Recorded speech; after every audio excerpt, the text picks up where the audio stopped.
So, good afternoon, sir. I am J.R. Mikutuan from BSMT1 section and that. So, in this video, I'm gonna explain or say my answer about the CO4 assessment about of the impacts caused by spread of marine invasive species. So, in impact 1, my answer is the possibility that native species become extinct. My explanation is extinction of a particular animal or plant or species occurs when there are no more individuals of that species alive anywhere in the world. The species has died out.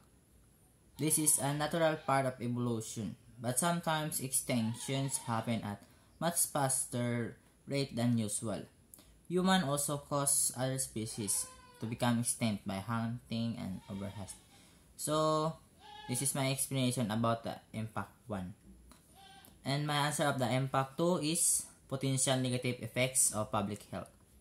So, my explanation based on my own understanding, it will impact the human health and well-being because of the spread of marine invasive species like parasites, disease, sometimes lethal, and decrease recreational opportunities and overgrowth of aquifers and smothering of beaches like beach. Invasive seaweeds can cause that rashes of skin. Seaweeds. May ibang seaweeds na nakakasayra ng balat.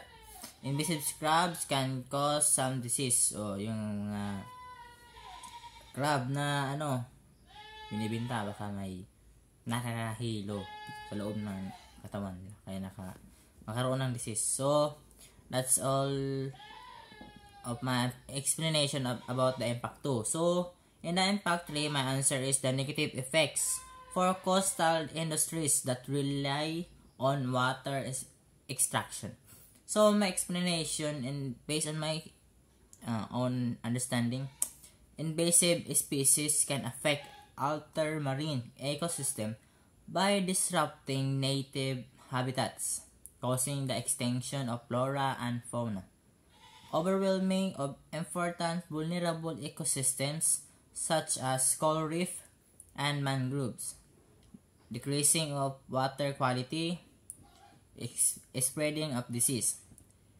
Invasive fish, crabs, clams, mussels, algae, and corals have also resulted in adverse economic impacts such as collapse of fish stock, loss of tourism, damage to coastal areas, and innermost coast. So that was my explanation or my own understanding about the impact 3. So in impact 4, my answer is the negative effects for regional and local biodiversity. So my explanation based on my own understanding, environmental impacts of marine invasive species can lose of native biodiversity due to preying upon native species, decreased habitat availability for native species, a hybridization causing genetic dilution. Invasion happen when environmental factors or evolutionary problems cause a species to die out. So, ang pasabot na ng last, ibig sabihin nito ay ang invasion daw sa mga species ay nangyayari lang kung ang environmental factors ang siyang dahilan kung bakit ang mga species ay namamatay.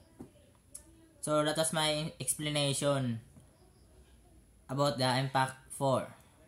So in the impact 5, my answer is impacts on local economics based on fisheries. So my explanation based on my own understanding.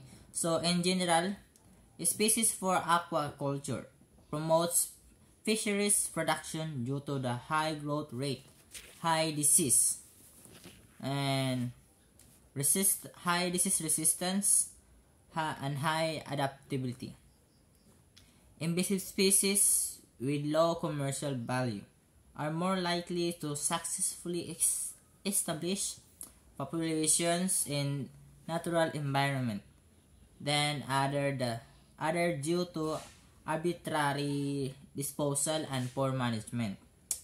The fishing catches decrease in the winter because of the native species, with the exception of some migratory fish.